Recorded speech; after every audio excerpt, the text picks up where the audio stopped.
to really, be as successful as you can with any type of advertising, one of the things that you need to know is who is your target? Who are you actually trying to reach? There are products that, can appeal to whoever, like toilet paper, right? And there are products that are going to fit a more narrow type of demographic. And in order for you to reap the benefits of Facebook, you need to really understand exactly who it is that you're trying to get your product in front of. Who is that person that uses your product, that this type of individual is who I'm targeting.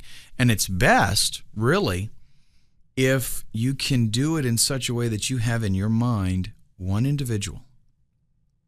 So you will, if you have a product that your individual is a guy with a mohawk, he's about 24 years old, he's got tattoos all over his body, he's got a leather biker jacket on. If you get it down specifically to that, this is my target. If you can target it like that, then you have a better opportunity of, number one, sculpting your ads to appeal to that individual, and number two, selecting the right demographic information to get your ad in front of the right kind of people. All right, because now that doesn't mean other people don't buy your product. Yeah, sure they do. But when you think, this is my target, this is my customer, you should try to have something in your mind, an actual individual, not necessarily a group of people, an individual. And that individual might be a single mother. She's 34 years old. And, you can get as detailed as you want. She's blonde. She's a teacher. She drives, a Camaro, whatever you want, right? But try to, and it's not that you're making it up. You want to try to find out who is your customer, who buys these products. Also consider, are there people out there that would be buying your product as a gift? Is that something that, like if you sell toys and stuff, obviously there's going to be not only parents, but grandparents, uncles and aunts, things like that could possibly be interested in your product. So is that an option? Are you a brick and mortar store? Do you want to do some geographical targeting? Is the product or service that you have available something that could appeal to everyone globally, or is it something where you need to narrow it down? You need to be able to do that, because there's no point in having an ad. If you're selling something, a service, let's say that you only service a 50-mile radius of your actual store, there's no point in having that ad displayed all over the world. Okay, you're going to pay for those clicks. You're not going to use them. Split test demographics with multiple ads. I've mentioned previously the importance of doing some testing. Remember that you have the potential here, the ability to select different demographics and multiple ads within those demographics. It's very important that you consider doing that, because certain kinds of ads will appeal to different age groups. It'll appeal to different genders. Even though you're selling the same product, there's certain things that you can do that will appeal to who you're targeting. So make sure you take advantage of that. You have to have a good understanding, a clear definition of what your market is, who your market is, before you sit down to try to create your ads. It's going to help you focus on, what type of action you're trying to get. It's going to help you make a connection with them. Yeah, this is why it's so important to sit down and do this planning prior to just making an ad. Who am I appealing to? What am I trying to get out of them? What's my desired action? These things are very, very important so that when you sculpt that ad, it matches up even better. And, of course, we're still going to be tweaking the ad. But imagine if you don't sit down and think about this stuff. You don't sit down and consider who it is that you're targeting, and you just create an ad. It's not going to be very effective. Let's talk about budget. We want to go over a little bit of what it takes to get, your ad displayed, because we kind of have to try to factor things in with what it is that we're going to actually be paying. What's actually going on behind the scenes is you're bidding on what you would be willing to pay to get your ad displayed in a certain scenario. Okay, let's say demographics match, all that kind of stuff, and this is where I want to show up, right? Now, there's going to be other people that also want to show up there. So what happens is you put in your bid, and you're either going to do the pay-per-click kind of model where you're paying per click, or you're going to do the CPM model, which is per 1,000 impressions. So if you just want to get your ad displayed, no matter how many clicks, 1,000 impressions, you pay a certain amount of money. Obviously, you don't know how many clicks, necessarily you're going to receive. You might get a lot, you might get less, and you pay the same amount. With the pay-per-click model, you're going to pay just when you get a click.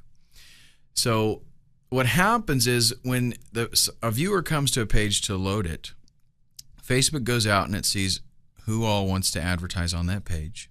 And this happens super duper fast, right? And it checks out the amounts, the bid amounts, and the highest bidder is, in a nutshell, the highest bidder is going to win. There's some other factors that we're going to talk about here, but for the most part, the higher bidder, let's say, is going to win. You don't, though, necessarily pay your high bid amount.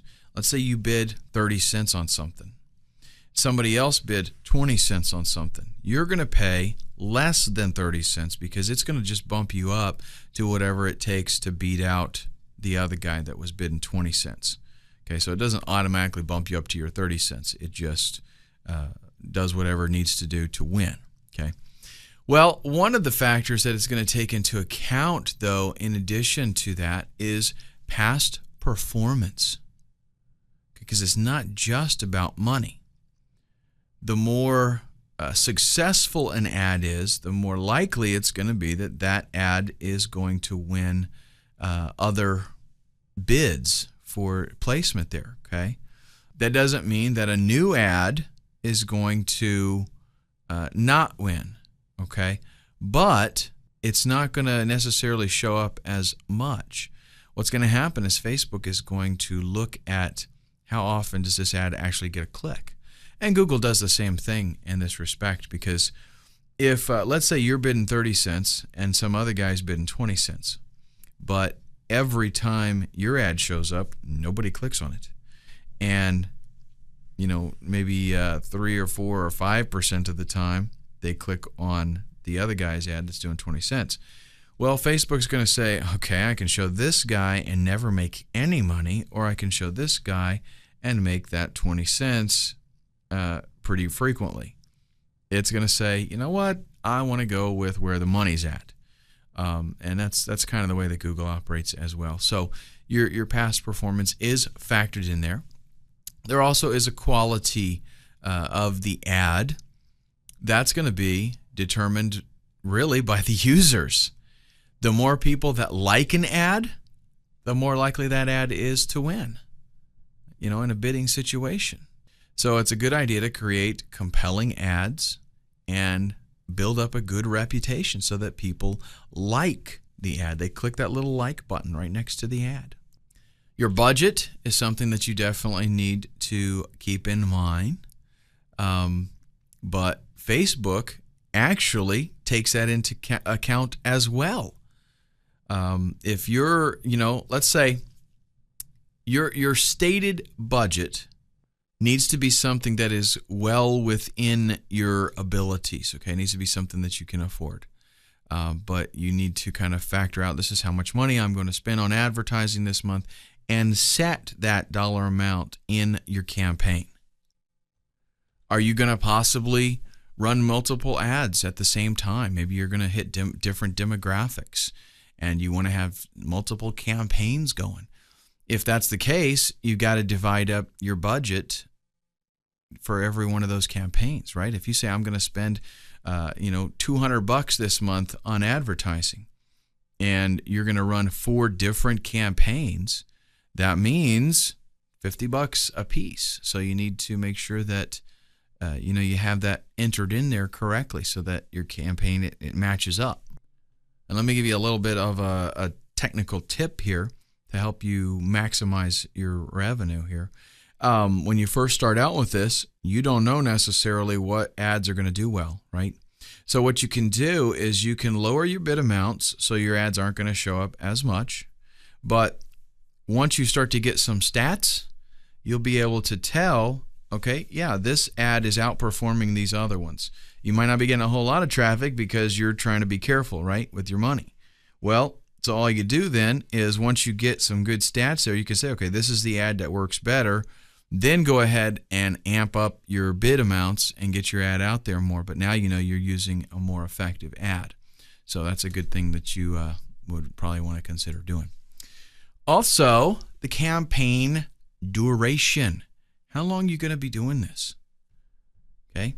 A lot of times ads, the whole campaign thing, it takes a little while to get rolling and start seeing some revenue, start seeing some profitability. You can start seeing, man, in just a couple of days, I'm seeing sales increase dramatically. Great. But you have to be able to watch that campaign, be willing to tweak some things and not expect that you're going to be getting instant sales that day. Okay. It may happen, but it may not. Then we want to consider our bid amount. How much is it worth to you to get clicks?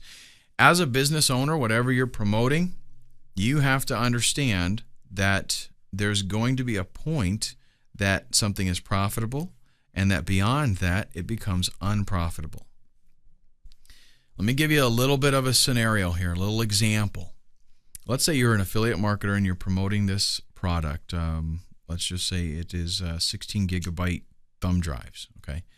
And you will make $5 off of the sale of one of these thumb drives. Well, that's very unlikely because I think you can get these for $20 now, but we'll use that as an example.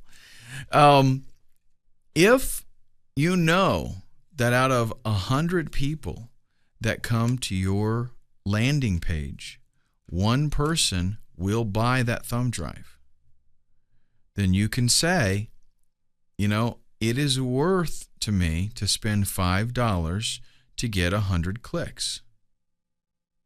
Right? That's like your break-even point. So if I have to spend $4 to get 100 clicks, or in other words, 4 cents a piece, then fantastic. I'm good with that. I'm making some money. Okay, I'm profitable. Well, if I have to spend $6 to get that traffic, not worth it to me because I'm losing money.